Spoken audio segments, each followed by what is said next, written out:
अस्सलाम वालेकुम दोस्तों, welcome back to our channel find Urdu.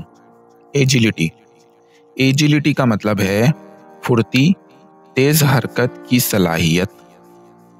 Agility का मतलब है जल्दी और आसानी से मूव करने की सलाहियत, चाहे फिजिकल हो या मेंटल।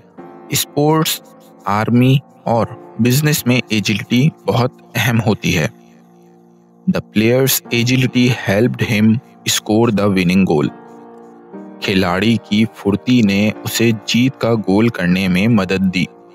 तो दोस्तों, एजिलिटी का मतलब है जल्दी, फुर्ती और फ्लेक्सिबल मूवमेंट या थिंकिंग। उम्मीद है आपको एजिलिटी का मतलब समझ में आ गया होगा। मिलते हैं नेक्स्ट वीडियो में। शुक्रिया।